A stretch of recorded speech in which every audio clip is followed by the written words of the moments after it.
Masih. Kalau masih, terima kasih. Saya ajak kita semua berdiri. Masih ingat kita punya yel-yel? Masih. Oke, masih, terima kasih. Kita punya yel-yel, saya ulang. Kita punya yel tuh bilang apa? Kalau uang tidak cukup, buka usaha yuk. Oke, kita ulang. Kita punya mulai 1, 2, 3.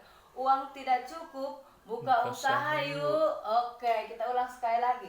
Uang tidak cukup, buka usaha yuk. Terima kasih. Mau mama? Silahkan duduk. Nah, mau mama, saya mau tanya lagi.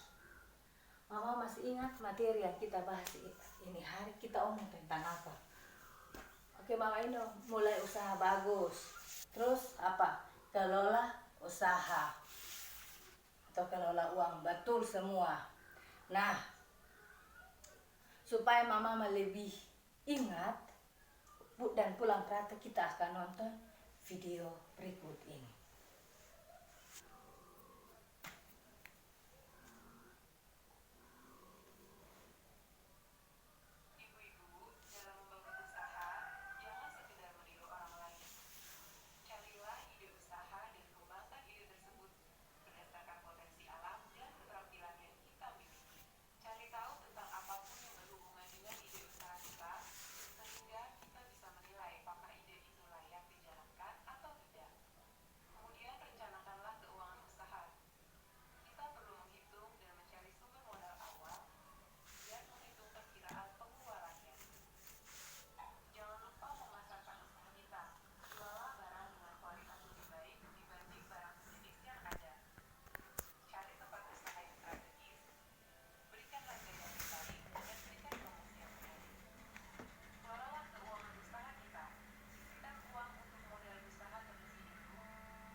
Oke, mama sudah habis nonton film dan saya mau ingatkan lagi bahwa ini film ajak kita bahwa kalau memulai usaha, yang pertama tuh kita harus pikir jenis usaha. Yang kedua, kita harus cari informasi tentang itu usaha. Itu usaha bawa keuntungan atau kerugian. Terus kita pikir uang itu kita dapat modal, dapat dari mana? Tabungan pribadi, dapat bantuan dari teman, tetangga, saudara, atau kita pinjam. Kalau kita punya modal pribadi ya kita pakai. Kalau tidak, kita harus utang, berarti kita harus pinjam sesuai dengan kita punya kebutuhan. Dan saya sarankan, kalau untuk baru mau mulai usaha yang kecil, sebaiknya kita pakai modal pribadi. Kita jangan utang di bank, atau kita bisa pinjam di koperasi harian dengan kecil. Kita jangan langsung pinjam di bank. Yang berikut, kita harus mampu kelola itu uang. Kita harus pisahkan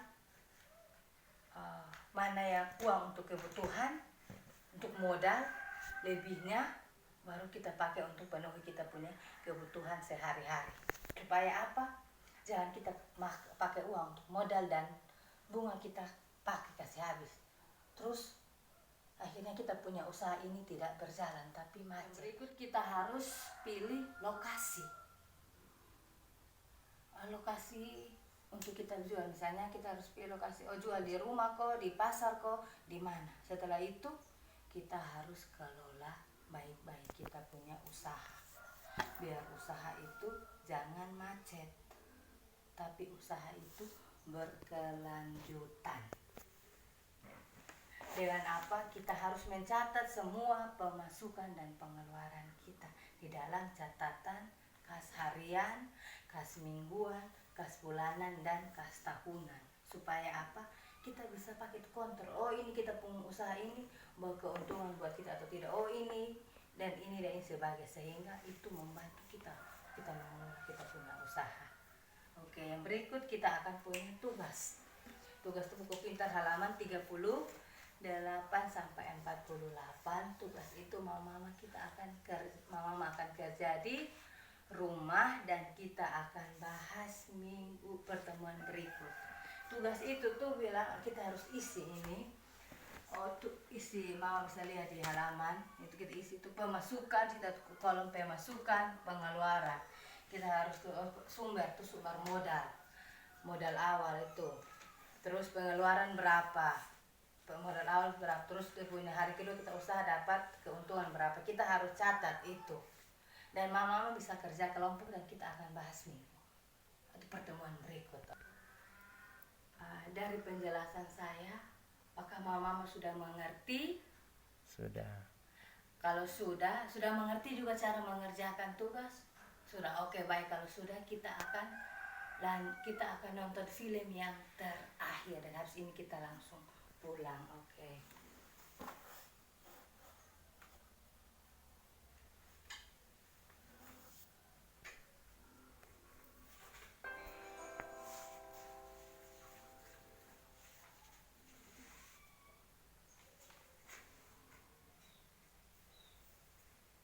Ibu-ibu, uang rumah tangga perlu dikelola agar pengeluaran bisa seimbang dengan pendapatan.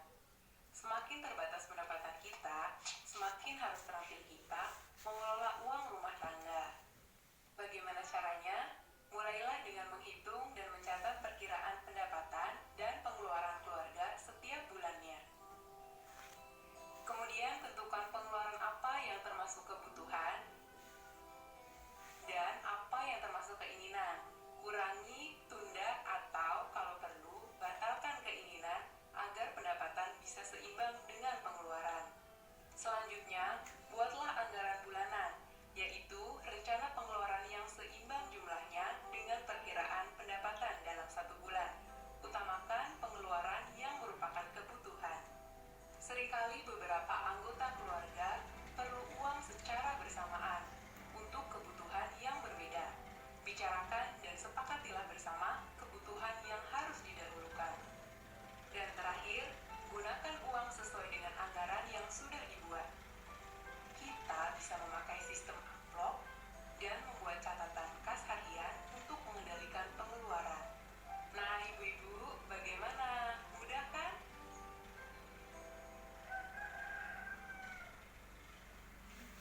Lanjut. Oh. Nah, mama-mama dari ini film atau video ini mau ajak kita bahwa dalam mengelola keuangan keluarga, pertama kita harus buat catatan perkiraan pendapatan kita selama 1 bulan. Terus kalau kita sudah tahu pendapatan kita selama 1 bulan, kita harus tentukan mana yang kebutuhan dan mana yang keinginan. Kebutuhan itu harus penuhi. Kalau keinginan itu bisa ditunda dan bisa juga kurangi. Oke. Setelah itu kita harus catat semua kebutuhan kita selama 1 bulan supaya pengeluaran kita seimbang dengan pendapatan kita. Karena kalau pengeluaran lebih daripada pendapatan, maka kita akan utang. Nah, supaya kita jangan utang, kita harus catat semua kebutuhan kita. Yang pertama kita harus utamakan yang kebutuhan. Karena apa? Di dalam keluarga, baik bapak, mama, anak, masing-masing kita punya kebutuhan yang berbeda. Adakala satu hari bersamaan kita punya kebutuhan yang sama. Misalnya ini hari anak minta bayar uang sekolah, bapak juga minta uang untuk beli siripina, terus pulsa listrik juga habis. Nah, kalau ada hal-hal seperti itu berarti apa? Kita sama-sama harus sepakati mana yang kita harus utamakan.